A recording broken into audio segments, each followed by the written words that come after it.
Et pour terminer, la Robanque n'est pas restée insensible face aux cris d'alarme que lance Madame Liliane Toumouni en faveur des enfants trisomiques de l'Association Sans Frontières.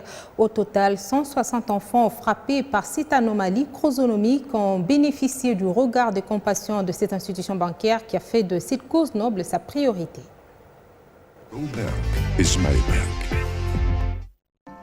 Robanque à la rescousse des enfants trisomiques de l'Association Sans Frontières. Journée mondiale de la trisomie 21, Robanque ne reste pas insensible aux cris d'alarme poussés par Madame Liliane Toumouni en faveur des enfants de cette ONG en vue d'une prise en charge. C'est au travers d'un visuel relevant les grandes lignes de cette anomalie chromosomique que cette conférence a ouvert le bal du fleuve Congo-Hôtel, traitant sans état d'âme les syndromes de Down qui frappent ces enfants de plein fouet. Tour à tour, les mères de ces bambins, victimes de malformations congénitales, lancent un cri d'alarme aux bienfaiteurs pour un accompagnement sous plusieurs formes. Dans son allocution, la vice-présidente de cette structure salue la sollicitude de la banque qui sans cesse affiche un regard de compassion à l'endroit de ses enfants afin de mener à bien cette lutte noble. Chaque année, quand je fais appel pour le 21 mars à Robanque, ils sont présents, me soutiennent énormément.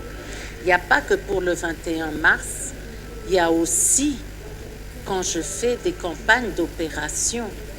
Robanque est là, il vient nous soutenir pour pouvoir aider ces enfants qui seront opérés.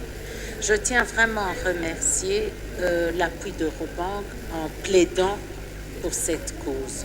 Cette journée n'a pas retenu l'attention de privés, faisant l'objet de multiples plaidoyers soumis au sein du Parlement, qui malgré n'obtient gain de cause devant les instances compétentes. Et donc on doit arriver à obtenir des droits garantis par des textes de loi par rapport à ces enfants trisomiques. Nous avons travaillé sur la loi sur les personnes handicapées, mais j'avoue que à l'intérieur de la loi, il manque de spécificités concernant la trisomie.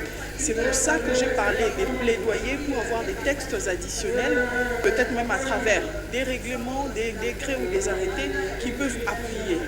Pour rappel, cette association sans frontières compte 160 enfants trisomiques qui bénéficient d'une attention soutenue de sa vice-présidente, ce depuis plusieurs années. Is my